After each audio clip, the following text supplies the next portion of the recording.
তো বন্ধুরা, আজকে আমি আপনাদেরকে দেখাবো কি করে মোবাইল দিয়ে পাসপোর্ট সাইজের ছবি নিজেই তৈরি করে নিতে পারবেন। আপনি চাইলে নিজের মাত্র 2 মিনিট সময় নষ্ট করে নিজের পাসপোর্ট সাইজের ছবি নিজেই তৈরি করে নিতে পারবেন। সেজন্য আপনি একটু কষ্ট করে ভিডিওটি একটু দেখুন, এবং আমি বলবো, যদি আমার এই চ্যানেলে আপনি নতুন এসে থাকেন তাহলে এখনই চ্যানেলটি সাবস্ক্রাইব করুন এবং পাশে থাকা বেল আইকনটি অন করে দিন পরবর্তী সকল নতুন ভিডিওর নোটিফিকেশন পাওয়ার জন্য। সো বন্ধুরা, চলুন দেখা যাক কিভাবে পাসপোর্ট সাইজের ছবি নিজের মোবাইল থেকে নিজে তৈরি করা যায়। কিভাবে নিজের মোবাইল থেকে পাসপোর্ট সাইজের ছবি তৈরি করার জন্য এই সফটওয়্যারটি ইনস্টল করতে হয় সেটা আমি আপনাকে ভিডিওর শেষে দেখিয়ে দিব। সো এখন দেখেন, সফটওয়্যারের উপরটি ক্লিক করলে, এই সফটওয়্যারের উপরে ক্লিক করলে দেখেন একটি ইন্টারফেস চলে এসেছে।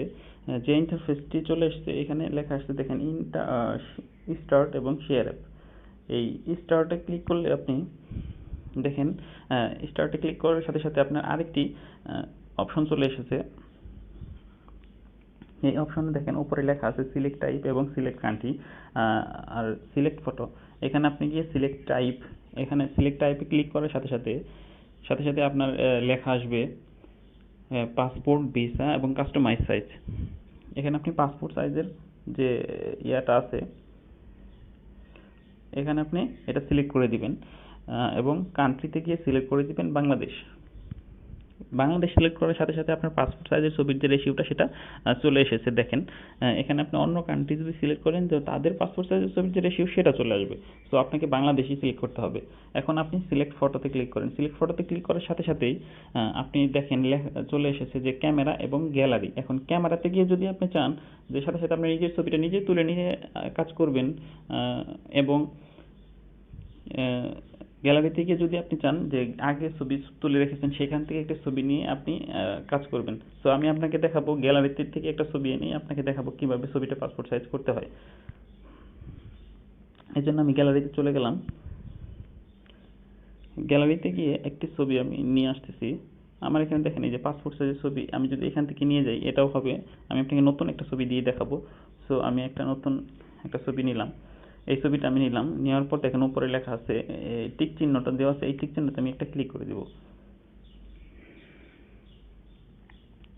এই টিক চিহ্নতে ক্লিক করার পর সাথে সাথে দেখেন আরেকটি উপরে যে একটা অপশন চলে আসছে। এখানে দেখেন উপরে লেখা আছে যে রোটেট ইমেজ। এর জন্য আপনাকে ডানে ক্লিক করতে হবে। ডানে ক্লিক করার সাথে সাথে দেখেন এখানে নিচে একটি লেয়ার দেওয়া আসছে। এটা যদি আপনি ডান বা লেফট রাইট করেন, আপ ডাউন করেন, তাহলে অটোমেটিক্যালি আপনার ছবিটি রোটেট হয়ে যাচ্ছে। যেদিকে রোটেট করার প্রয়োজন আপনি সেটা সেইভাবে রোটেট করে নেবেন। তো আমার ছবিটা রোটেট করার অতটা প্রয়োজন নেই। তো আমি যেরকম আছে এরকমই রেখে ডানে ক্লিক করে দিলাম। ক্লিক করতে সাথে সাথে দেখেন আপনার পাসপোর্ট সাইজের একটা রেশিও, মানে এটা হচ্ছে আমাদের পাসপোর্ট সাইজের একটা রেশিও। আপনি চাইলে এটাকে বড় করলেও ওই রেশিও নষ্ট হবে না। দেখেন, আমি আমার মতো করে যে যতটুকু ছবিটা প্রয়োজন ঠিক ততটুকু ছবিটা নিয়ে নিব।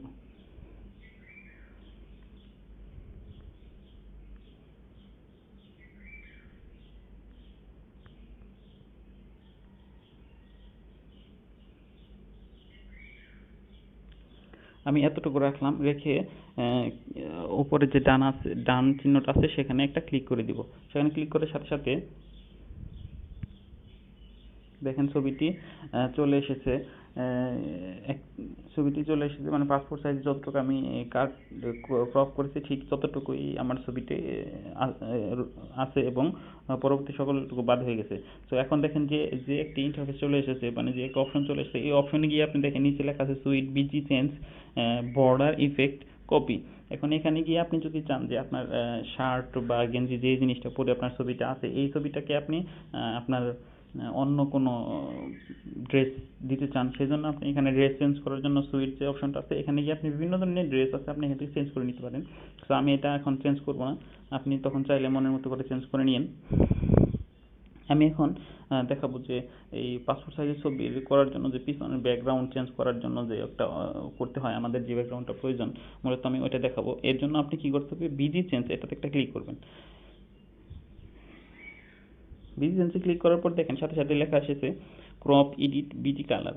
এখন আপনাকে এটা কি করতে হবে, আগে ছবির যে ব্যাকগ্রাউন্ডটা আপনার ছিল সেই ব্যাকগ্রাউন্ডটাকে আপনার চেঞ্জ করতে হবে। সেই ব্যাকগ্রাউন্ডটা চেঞ্জ করার জন্য আপনাকে এডিটে ক্লিক করতে হবে।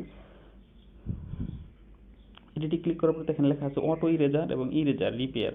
এখন অটো ইরেজার আপনি যদি ইরেজার দিয়ে মুছেন, দেখেন ইরেজার মুছলে বিভিন্ন জায়গাতে সব জায়গাতে আপনি মুছতে পারবেন। দেখছেন এটা হচ্ছে একটা অপশন যে এটাতে আপনার বিভিন্ন জায়গাতে হয়তো বা হাতে কাজ করলে অনেক সময় লাগতে পারে, সো আপনি অটো ইরেজারে ক্লিক করুন। অটো ইরেজারে ক্লিক করলে কি হবে, আপনি এখানে ক্লিক করলে অটোমেটিক্যালি আপনার ব্যাকগ্রাউন্ডটা চেঞ্জ হয়ে যাবে।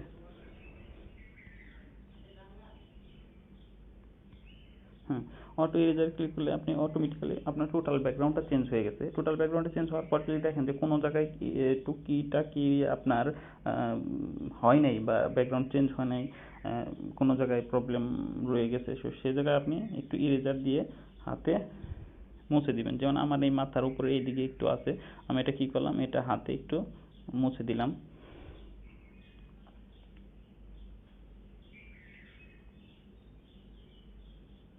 আপনি চাইলে এইভাবে নিজে পুরো ছবিটাকে সুন্দর করে মুছে দিয়ে আপনি ছবিটাকে ক্রিয়েট করতে পারেন। সো আমি এখন এত সময় নিয়ে ভিডিওটা করব না, জাস্ট আমি আপনাকে দেখাবো যে কীভাবে ছবিটা তৈরি করতে হয়। সো এটা হওয়ার পর আপনি কী করব, এটাতে ডানে একটা ক্লিক করে দেবো। ডানে ক্লিক করার সাথে সাথে দেখেন আপনার পিছনের যে ব্যাকগ্রাউন্ডটা সেটা এখন আর নাই। সেই পিছনের যে ব্যাকগ্রাউন্ডটা সেটা নেই। এখন এর জন্য আমি কি করতে হবে, এখন আপনি কি করতে, পিছনের যে ব্যাকগ্রাউন্ডটা আমার যদি আপনি সাদা হোয়াইট রাখেন হোয়াইট, এবং যদি ব্লু দরকার হয় ব্লু করবেন। এখন আমি কি করব, এর জন্য কি করব, বিজি কালার এটাতে চলে যাবো। এটাতে চলে গেলে দেখেন আমার পিছনে এখানে বিভিন্ন ধরনের কালার দেওয়া আছে, আপনি যদি চান বিভিন্ন রকমের কালার দিতে পারবেন। সো আমাদের পাসপোর্ট সাইজের ছবি তৈরি করতে গেলে মূলত ব্লু কালারটাই বেশি ব্যবহার করি। সো আমি এটাকে ব্লু কালারই রাখবো।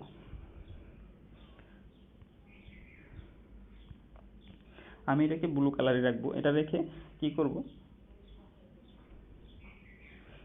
রেখে দেখেন তারপরে আমার যখন এটা পুরোপুরি একটা পাসপোর্ট সাইজ ছবি এখন তৈরি হয়ে গেছে, একটা পুরোপুরি একটা পাসপোর্ট সাইজ যখন তৈরি হয়ে গেল, সো আমি এটাকে কি করব, ডানে একটা ক্লিক করে দেব।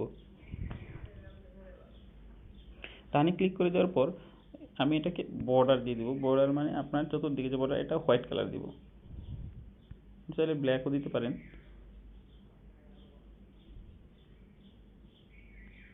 একটা বর্ডার দিয়ে দিব, দেওয়ার পর এটাকে আপনি চাইলে এখন সাথে সাথে ধরেন আপনার এখন একটা পাসপোর্ট সাইজ ছবি টোটালি ক্রিয়েট হয়ে গেছে, এখন আপনি সেভ করে নিতে পারবেন। একটা ছবি যদি আপনার প্রয়োজন হয়, আপনি একটা ছবির জন্য সেভ করলে একটা ছবি হয়ে যাবে। এর জন্য আপনি যদি প্রয়োজন হয় 4টা ছবি করবেন, 5টা ছবি করবেন বা 10টা ছবি করবেন, এর জন্য দেখেন এখানে লেখা আছে কপি। এই কপিতে ক্লিক করলে আপনি একদম উপরেরটাতে ক্লিক করলে দেখেন হয়ে গেছে 2টা। তারপর আপনি যদি পরেরটাতে ক্লিক করেন, দেখেন এখানে হয়ে গেছে 4টা। এরকম আপনি বিভিন্ন রকমের কপি, তারপরেরটাতে ক্লিক করলে দেখেন এখানে হয়ে যাবে 8টা। এরকম বিভিন্ন সাইজের আপনি বিভিন্ন কপি করতে পারবেন। তো আমি এখানে 8টা দেখে এটাকে সেভ করে দিলাম। সেভ করার সাথে সাথে এখন দেখেন এটা কিন্তু অলরেডি আমার অলরেডি দেখেন এখানে সেভ টু গ্যালারি লেখা আসছে, যে উপরে উপরে একদম সেভ টু গ্যালারি, এটা আমার গ্যালারিতে কি হয়েছে, সেভ হয়ে গেছে। সো এই আমার গ্যালারিতে সেভ হয়ে গেছে। আপনি চাইলে এখন এটা কি হবে, কি করতে পারেন, এখান থেকেই দেখেন প্রিন্ট অপশন আছে, আপনি এখান থেকে ইউএসবির মাধ্যমে প্রিন্ট করতে পারেন, অথবা এটা নিয়ে আপনি স্টুডিওতে গিয়ে বা আপনার হাতের কাছে যদি কোনো প্রিন্টার থাকে সেখান থেকে আপনি প্রিন্ট করে নিতে পারবেন মনের ইচ্ছা মতো, কোনো সমস্যা নেই। সো গাইজ, আমাদের পাসপোর্ট সাইজের ছবি তৈরি করা শেষ হয়ে গেছে।